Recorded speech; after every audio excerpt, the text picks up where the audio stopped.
Hi there, everyone. My name is Ryan Barry. I'm an account manager here at Mimecast, and today I'm going to be doing a little bit of explaining about our internal email protection here at Mimecast. Now, as many of you know, most organizations today are using a multi-cloud strategy to ensure cyber resilience. I'm going to be doing a bit of a whiteboard here, so I'll show you, what that really looks like here at Mimecast. You have our Mimecast cloud here, and you have your Office 365 or on-prem hosted Exchange environment here.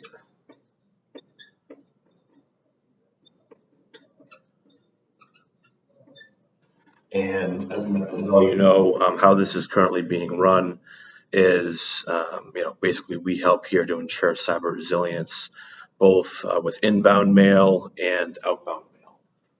So you have your inbound mail here.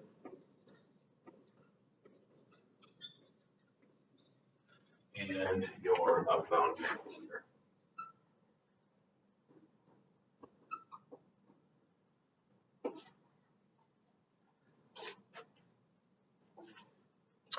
And email is still the number one threat vector for organizations, with almost 91% of all attacks coming from the email environment.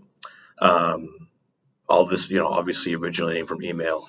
The good news here is that Mimecast has you covered through all these advanced threats.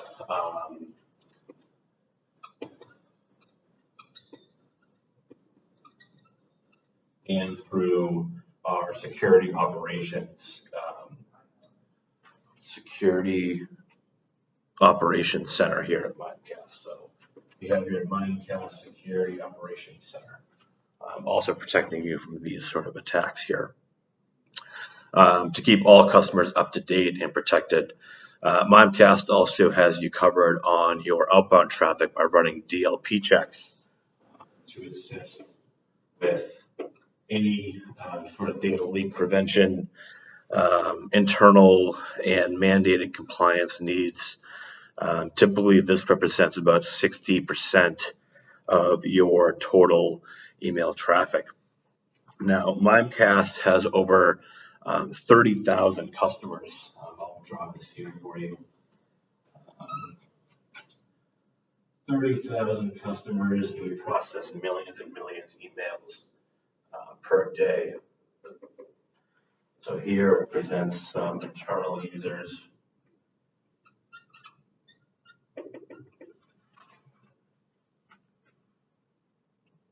So yeah, millions of email users across the globe. When speaking with them, they expressed a major issue they are currently faced with is internal or east to west email traffic. As we looked further into this problem, we realized that 40% of an organization's email is sent internally. In fact, the worldwide stats backed their concerns here. Is about 99% of companies experience some form of internal email trouble that they're currently going through. Insider security incidents in the past 24 months, while 61% of organizations had been hit by an attack where malicious activity spread from one infected user to another. And the scary thing, when we circled back with our customers, less than 25% of them were completely confident that the security defenses could even stop any sort of internal threat. So less than 25% here are very confident in their internal email strategy. Now, with so many organizations feeling unprepared to deal with an internal incident like this, we wanted to understand more and found that there are four major causes of four major cases here applied specifically to email. The first one is the compromised insider.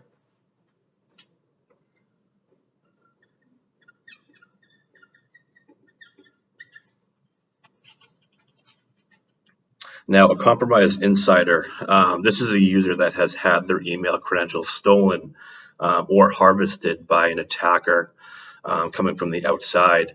About 80% of surveyed companies had encountered threats caused by attackers infiltrating and compromising users' email accounts. Again, it's 80% here.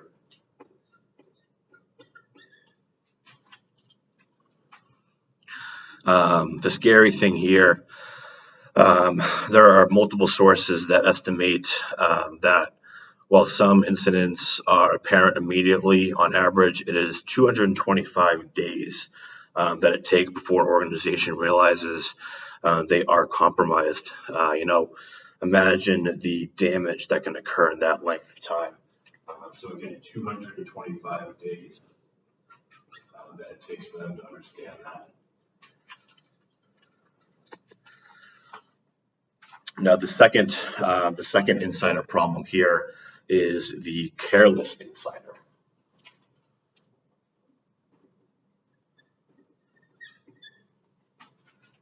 The careless insider is the user that unintentionally sends sensitive information to another internal user. About 88% of organizations were exposed to attacks by the actions of careless users who had inappropriately shared sensitive data or violated company security policies. Again, that's 88%.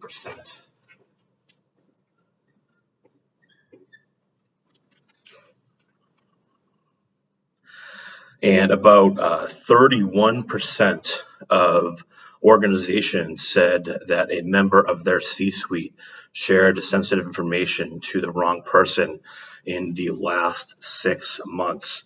Again, that's 31% there.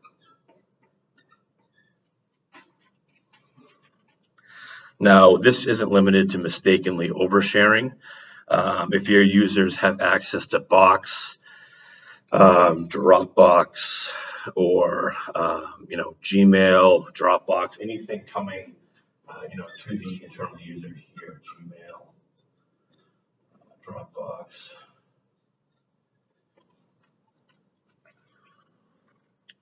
or even just Box itself, or personal email. What happens with this incident is they mistakenly pull down a compromised document or malicious URL from one of these sources, paste it into corporate email, and send it internally. What happens there? The gateway filtering had no chance to detect it, so damage control goes into full effect. Not only is this human error incredibly painful for the end user that makes the mistake, but the cleanup is even more painful. So what we find is most IT teams go into full scramble mode and leverage PowerShell to clean up the mess there, which can be tricky and definitely time consuming. But depending on what is shared, the expenses of the cleanup doesn't stop it, or doesn't stop at IT man hours, but could involve management, HR, anybody like that. Now, the next person or type of insider that we're trying to protect from is the malicious insider.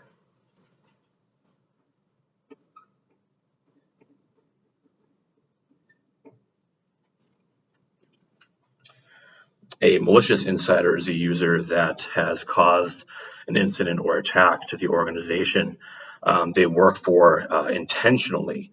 Any sort of disgruntled employees, any sort of situation like that.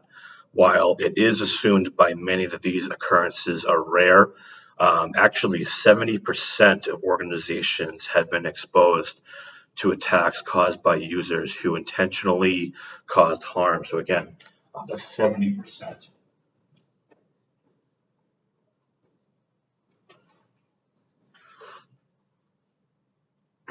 We have seen everything from a technically savvy user intentionally sending malicious payloads internally and or to partners and vendors who simply or simply a disgruntled employee that sends an inappropriate email on the way out the door. Now, our customers have told us about, lastly, the abusive insider. So again, that's the abusive insider.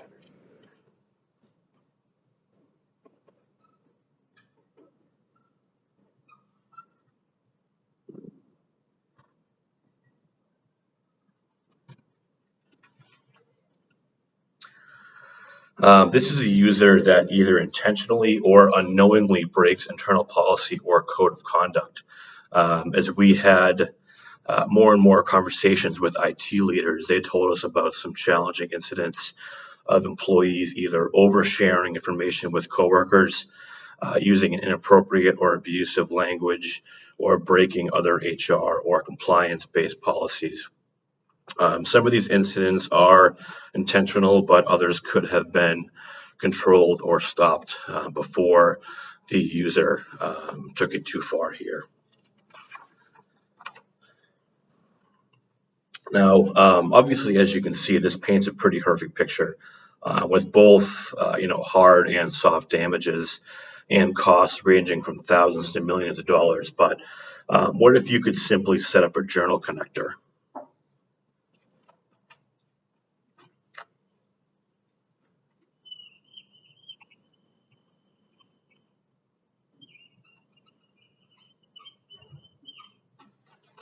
Again, what if you could simply just set up a journal connector to ensure visibility to all corporate email? From this simple action, you would have a dashboard right within your Mimecast.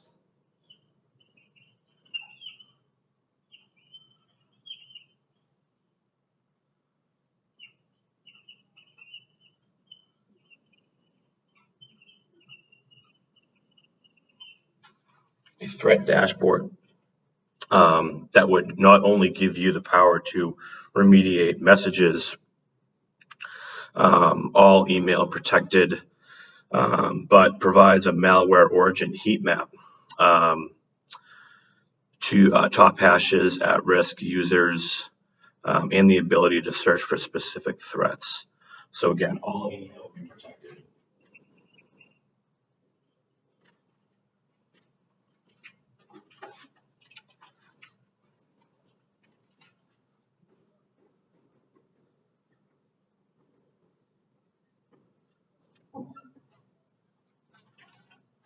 All email being protected, remediation and integration.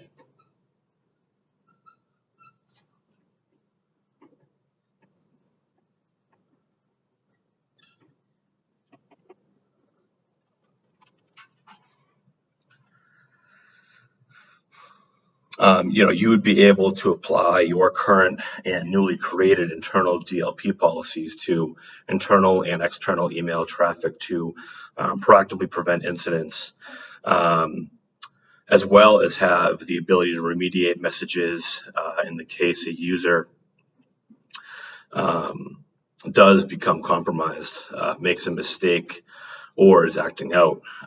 All of this from a single pane of glass, backed by a 100% uptime SLA from a pure cloud-based solution. And just as a huge conclusion, not only is everything being protected from the inbound, but all of your east to west traffic, inbound, internal email, and outbound email as well, making your entire environment safe from any sort of threats.